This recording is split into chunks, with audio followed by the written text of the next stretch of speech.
So today, kids, our title is Inverse Functions, and this whole chapter is about functions. And I think, can I tell you something? You want some good news, even better news today? I think the first two sections of the whole chapter are the hardest ones. Okay? So I think moving forward, the rest of this chapter, things are going to get a little easier for us, and that's a good problem to have today. All right, kids, let's do this. Let me calibrate this thing quickly. We'll get started here.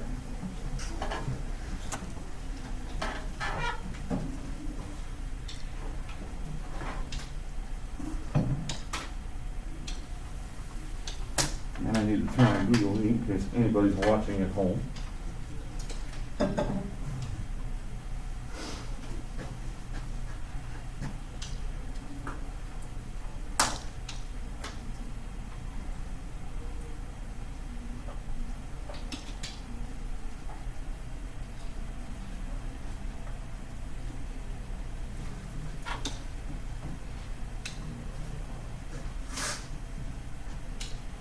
Okay, so right here, kids, in our notes, inverse of a function, pretty simple stuff today. Volunteer to read our essential question.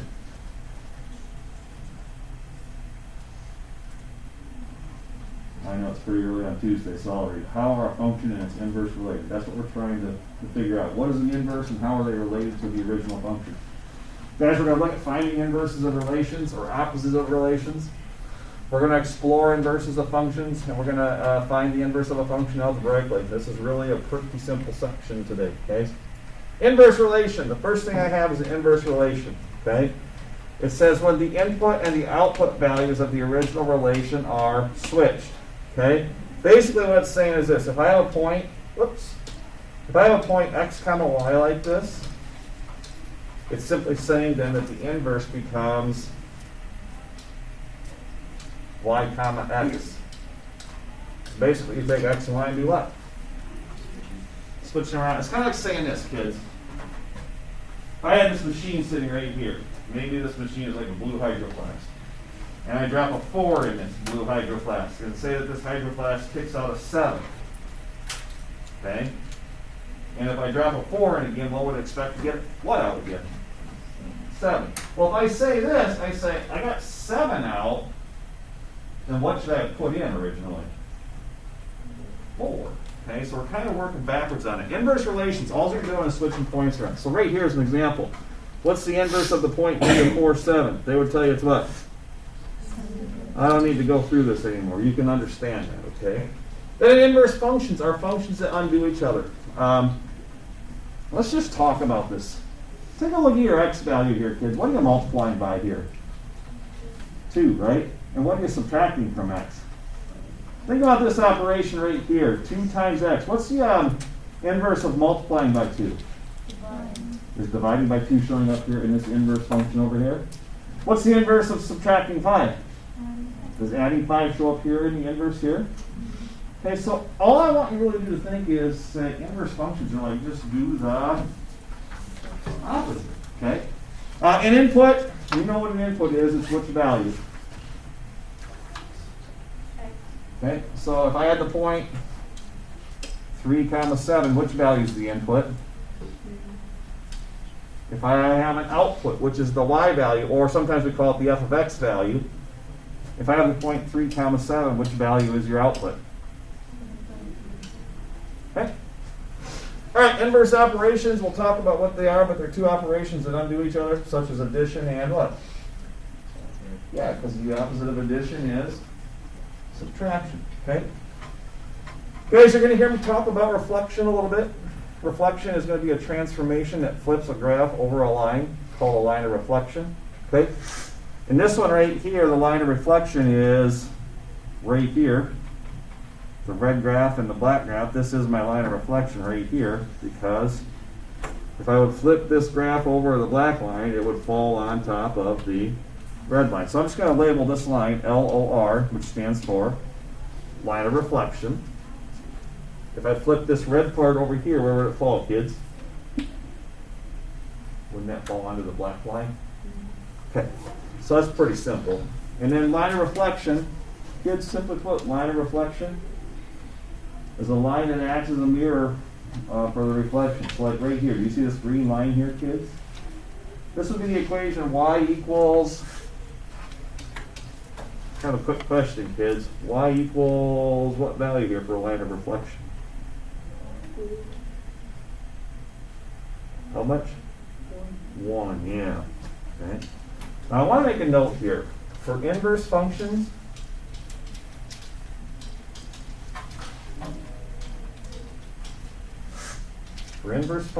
today, when we talk about this, what's LOR stand for? The line of reflection is y equals x. All right, and I'll show you that as we get through some examples. But when I say, hey, you have an inverse function, what's the line of reflection? The line of reflection is always going to be y equals x. Because really, you're going to flip it over the line y equals x. You're kind of reflecting over the line y equals x. And again, all your inverses are going to be really about switching x and y today. Okay? So let's take a look at this. I told you this isn't going to take you very long. I'm going to get you some time to start your big ideas and stuff like this. So, anybody need more time with the vocab stuff? Anybody need anything that they didn't get down there? Or are we all good? All good? All right, kids. Let's roll. This is find the inverse of each relation. Anybody want to take a shot today? I have the points: -2, 6, 1, 5, 4, 4, 7, 3, and 10, 2. Anybody want to find the inverse relation of those points? What's the first one going to be, kids? 6, -2. What's the inverse of 1, 5 going to be, kids? Hey, I have a question. What's the inverse of 4, 4? It's going to be 4, 4. Next one. 3, 7. Lastly. Whoa, I screwed that up. Whoa. 2, 10. Pump the brakes there, Parson. Ease down, cowboy. Whoa. Hey. Quick question here. Oh, I should have put A down here. I didn't do that. I'm sorry. It's okay though, isn't it? Okay, part B. Which values are like your input? X or Y? The input an X value or a Y value? So the output is A. So you guys agree that this first one's like 0.0, 2? So what's the inverse of that relation? Okay, read them for me, kids. What's the next one going to be?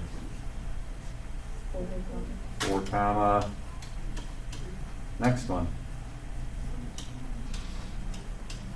6, 4. And the next one.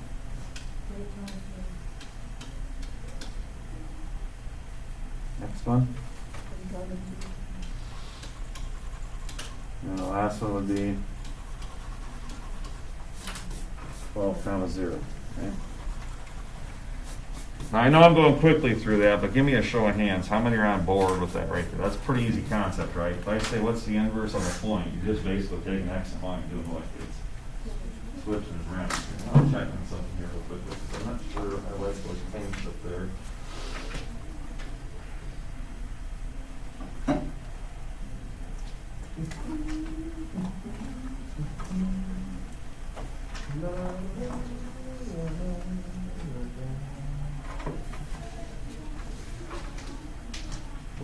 I'm going to go with it, even though I don't like this problem.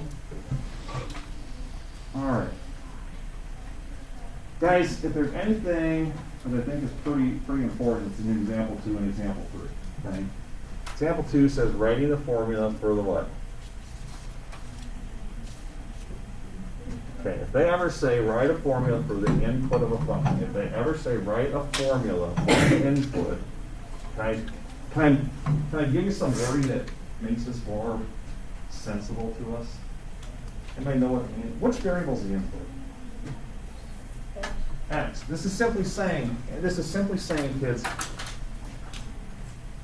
if they ever say find a formula for the input, which is an X value, you're basically solving for X. Or in other words, you want to get X alone. If they ever say What's the input function? Or what's the formula for the input? You're just saying, I need to get x to be all alone. So here's how you do this. It says, let f of x equal what, kids? Okay, now kids, anytime you see this f of x garbage, I know function notation is not fun. Okay? I just be honest about that. Well, I like it because I'm weird, and I'm a weird math teacher. I like function notation. But you guys already knew I was weird. Okay? Anytime you see f of x, do me a favor from now on. Can you do this for me? If you see f of x, g of x, m of x, if you ever see f of u, anything like that, change it to a y. Anytime you see f of x, change this to a y from now on. Okay? So really, this is like saying y equals what, kids? Okay, so the part that we're after is this then. The first thing we're going to do is write a formula for which variable? X. How do you want to get x all alone? What's the first step in getting x all alone? If you were solving an equation right there, what would be your first step to try and isolate x? We'd have to do inverse operations. I get rid of a minus 5 by doing what, kids? I need to do it to both sides. You guys have done this before. I know you have. So the left side, these terms won't combine, so I only call this y plus what, kids? Okay, what's left on the right side when you added 5x? Oh, I'm sorry, when you just added 5. It's just 3x, right? Okay, kids, talk to me. What's your next step? How would you get x alone? Divide by 3. Very good. All right. Well, if we divide by 3 here, kids, I got to make sure I divide all the left side by 3 and all the right side by 3. What are the 3's going to do right here? Okay. Guys, is x all alone over here? So from this right here, my formula becomes the following. The formula for the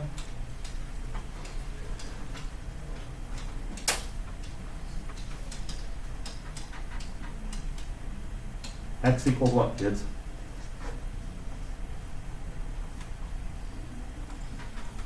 What did x end up equaling over here on the left?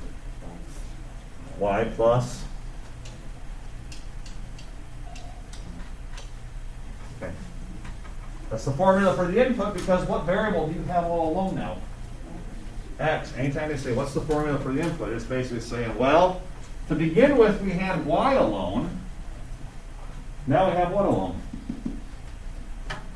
X alone. Okay? So now the next part is this. This says find the input when what? So this is like saying when the output is 4, kids. Isn't that like saying? This is like saying find the x value when y is 4. Well, okay.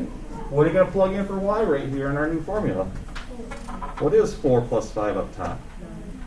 What's 9 divided by the 3? So if the output was 4, that meant the input had to be what? 3. Okay? By the way, go back to your original function. What's 3 times 3 make? 9 minus 5 would be the output of what? 4. You know you're right then, don't you? Okay?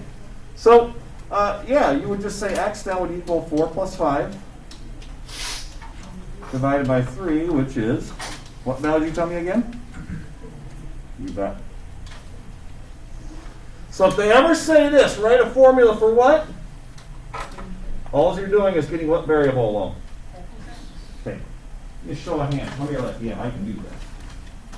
Okay. Give me a show of hands. How many are like, yeah, this is easier than the first 2 sections already?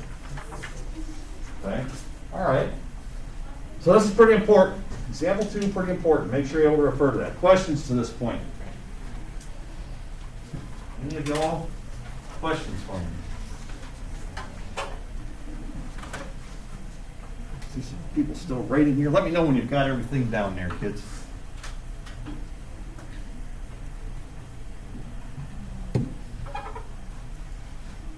Good? Yeah. Well, last page on already. Woohoo! This is the important one. This is what we need to know. Rules of inverses.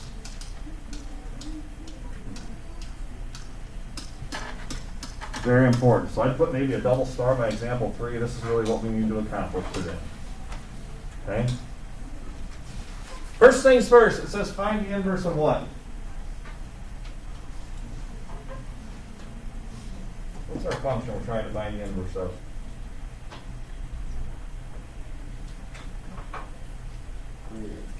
Three x plus 4. Guys, 3 times x. There's multiplication going on in the original function, right?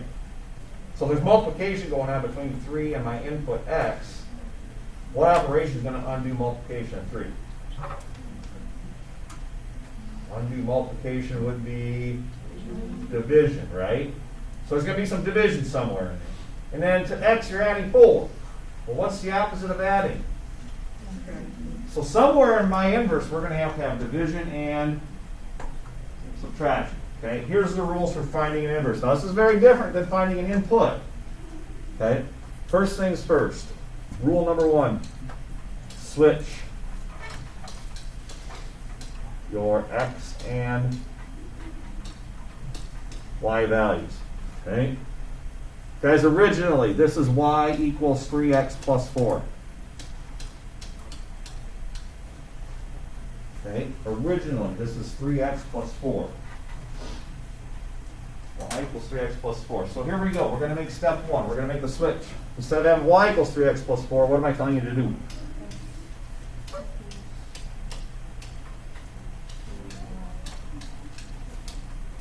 Okay? Are you good there? That's rule number 1. Step number 2.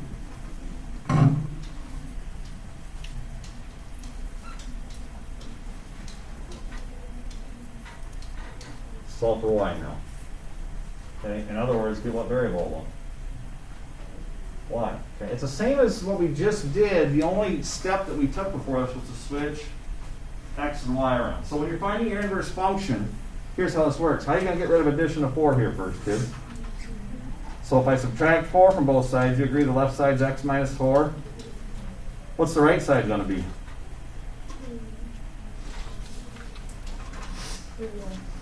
Okay?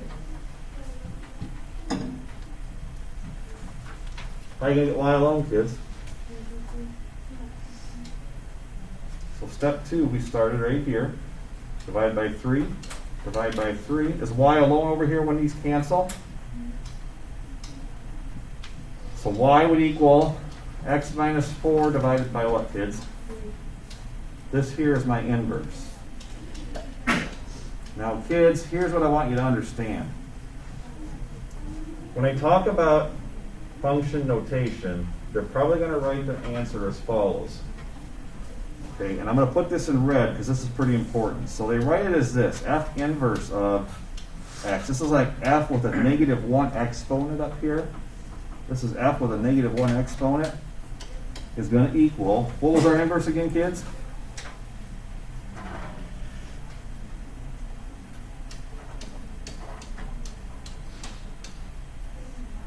And then x minus 4 divided by 3 there, okay?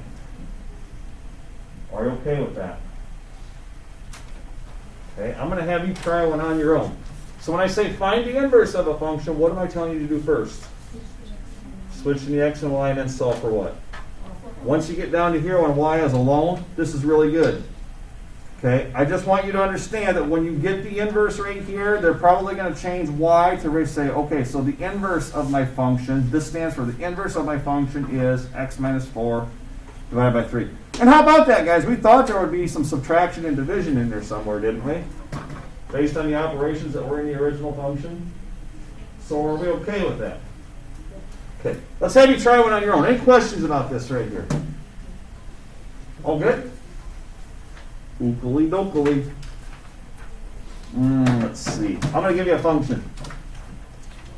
I want you guys on your own find the inverse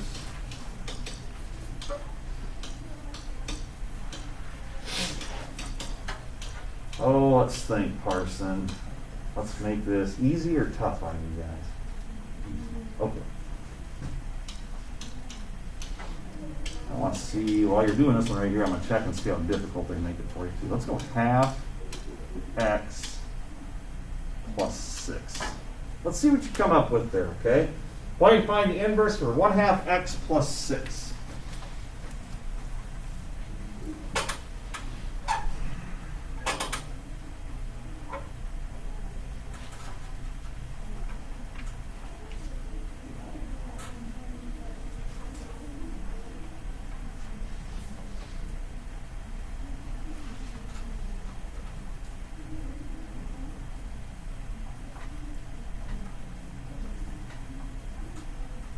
And then when you think you have an answer, check with a neighbor around you, okay? See if you've got it. If you disagree, talk about why you might disagree with each other, okay? And if you get stuck, ask someone around you to help you where you're stuck at.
Showing hands. Somebody have an answer already. Anybody want to take a shot at it up there? Anybody want to go up there and do it? Anybody want to come to the board and do it? I want Parson to do it. Well, Parson doesn't know how to do it, so who wants to explain it to Parson? You guys are so shy. Or is it just too early in the morning for you kiddos? Too early in the morning? Okay, somebody help me with this. I need help. And you guys already knew that. It's like, Parson, you need a lot of help. And I'm not sure I can give you enough help. Lexi, where's this? And there it is. Okay, who wants to talk me through this, kids? Finding the inverse of 1/2 x plus 6. First of all, what are some answers floating around out there? This one's kind of a tricky one, actually. Let's talk first step. What do you want to replace f of x with first? So I'm going to start this as y equals 1/2 x plus 6. Okay? All right. What should I do first, kids? Switch the x and the... Okay.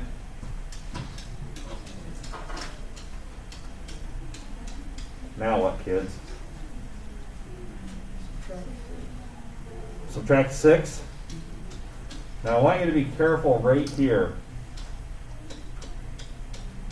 How do I get rid of this 1/2 y, kids? I could divide by 1/2, but division by a fraction is the same as multiplying by the... So I could multiply both sides by 2 over 1. And 2 over 1 in its simplest form would be what value? If I multiply by 2 here. Now kids, up here, notice when I divided by 3 right up in here, did I just divide x by the 3 or did I divide all of x minus 4 by 3?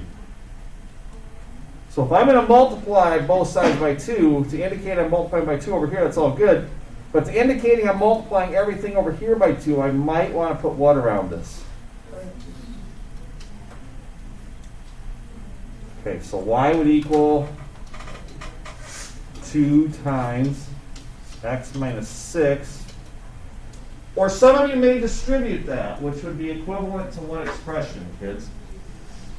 If I distribute a 2 to these parentheses, 2 times x would make what here, kids?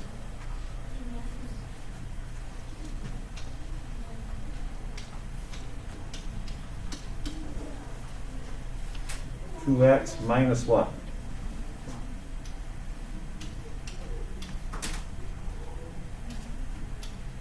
You have to take the 2 times the 6 also, wouldn't you? So if you left it like this, I'm happy.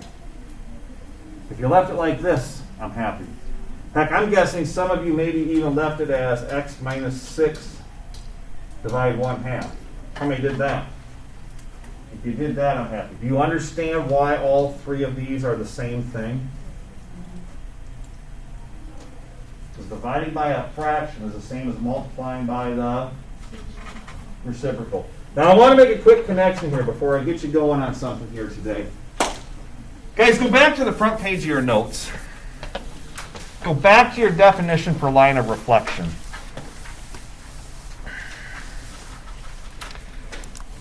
When we talked about finding inverses, kids, I had said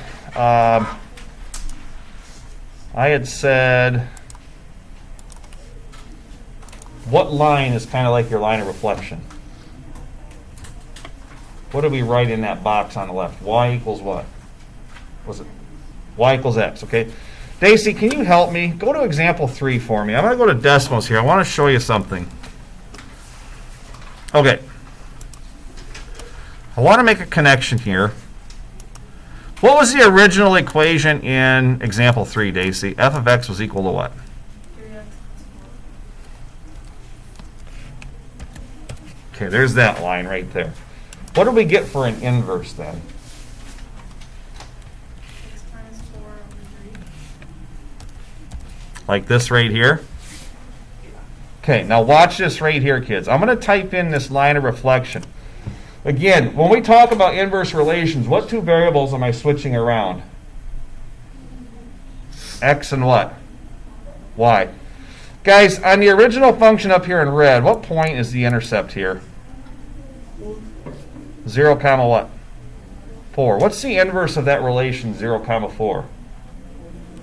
So 4 comma 0, does this show up on the inverse function? Okay, let me show you this right here. This line of reflection. Can you guys kind of see a line of reflection splitting through the middle just like this here? Take a look at this. Remember that line of reflection, y equals x, that I talked about? Wasn't that line of green kind of just cut that right in half? Meaning that if I folded on the green line, if this was a piece of paper and I folded on the green line, where would my red points fall? On the blue, or any blue point would fall on the what? Red point, okay? That's what that line of reflection means. So one thing you could do to check your answers to say, gosh, am I right? Remember when I checked this point up here, 0 comma 4? Then on the inverse function, if 0 comma 4 is a point, on the inverse function, what point must exist if 0, 4 was on the original? You told me 4, 0. Okay, and then does this line y equals x look like it cuts it in half right here? Or is a line of reflection for that? Okay. Now I don't know about you, but compared to the first two sections, you tell me. More difficult, same, or much easier? Where are we at today? Much easier. Okay. And you know what? I think that I'm pretty much done with this lesson, so notes-wise you should be good. So I'm going to send out a big ideas here quickly, so give me a second.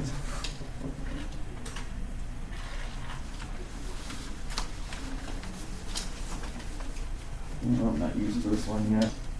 Okay, I'm going to send out a new big ideas assignment to you. Guys, a couple things I want to talk about in big ideas here real quickly. So why don't you guys get logged in. I'm going to send this assignment out here real quickly. This one, what is today, Tuesday? Ooh, it's taco day. This won't be due until Thursday. I haven't sent it out yet, but get into big ideas for me. All done, buddy? Thanks, Logan.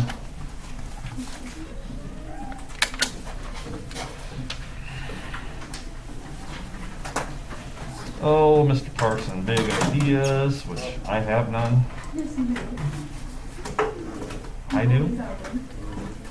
Huh?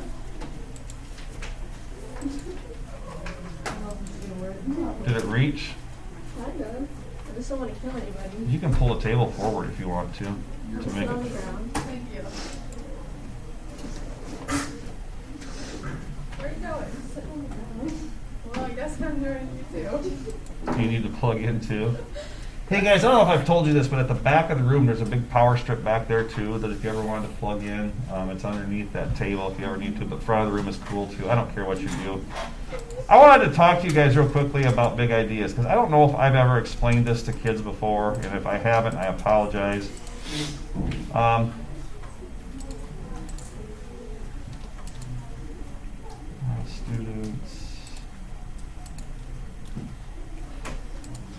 So this will be due Thursday at 10 p.m. and Thursday is September 10th.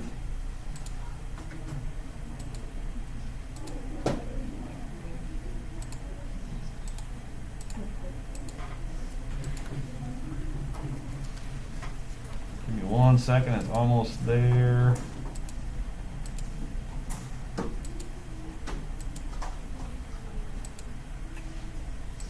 Okay, that assignment should be there, Big Ideas. Tell me if 1.3 showed up for you guys. Blake, make sure it only shows up once for you. Showing up once, that's progress, right? Okay. So that'll be due at 10 o'clock. Hey, one thing I want to do, I just kind of want to talk about Big Ideas here real quickly. You guys are still familiar with the book being in this, aren't you? So I don't know what you guys have. Tell me what you have up here. When you get logged in, you have all these tiles up here. Do you have what's called this dynamic ebook here, kids? Or what do you have? Does it say a book? Can I see yours? What's it say underneath that tile for your book? Same thing? So like if you ever needed to read through some examples in the book as well, the book you're using right here is this blue one. Okay, the blue one is the one we're using. So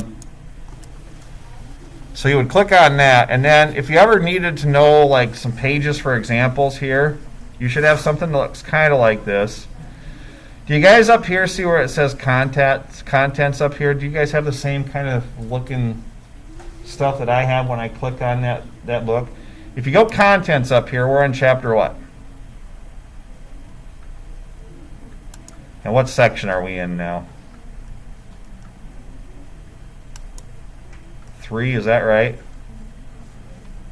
Okay, this, I mean, you could read through this right here. Kind of the same stuff, those pages there if you needed to look at an example.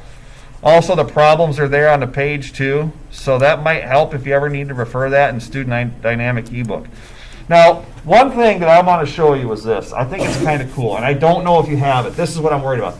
But give me a show of hands. How many are like, yeah, I know how to find the section in the book if I ever need to look at extra examples in the book? Because the book is right there. Are you okay with that?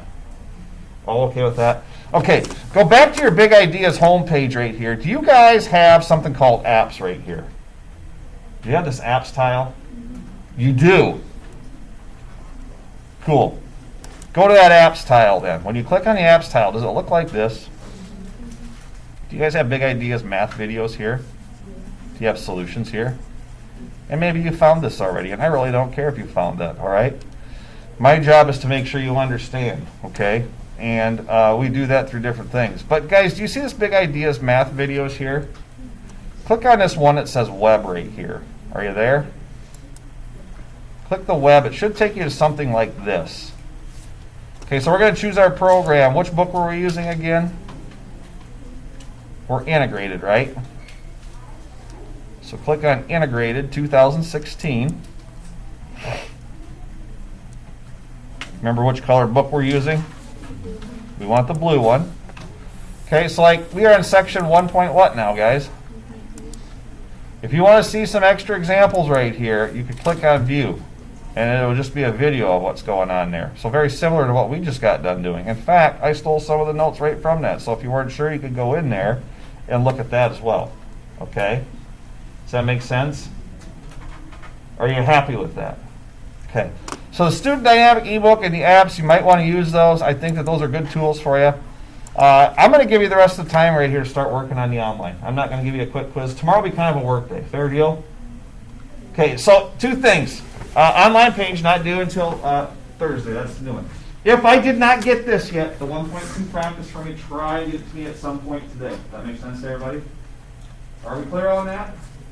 What questions do you kids have for me today?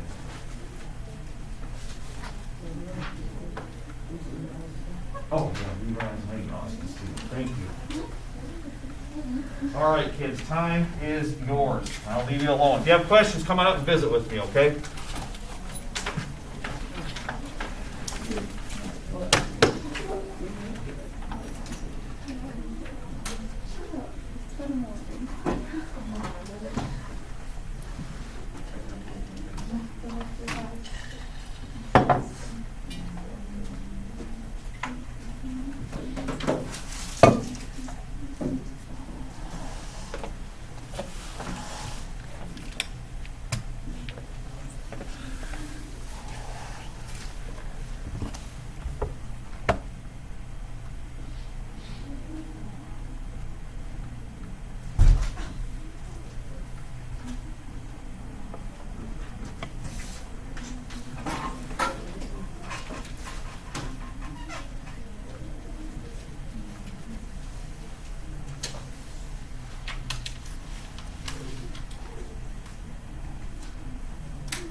gonna bother you if I turn music on up here at all, guys? I won't blast it, just loud enough so I can hear it.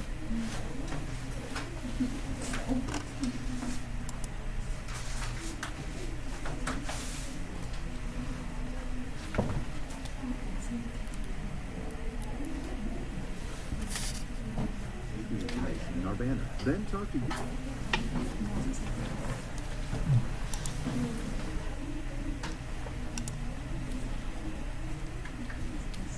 Somebody's in here with me.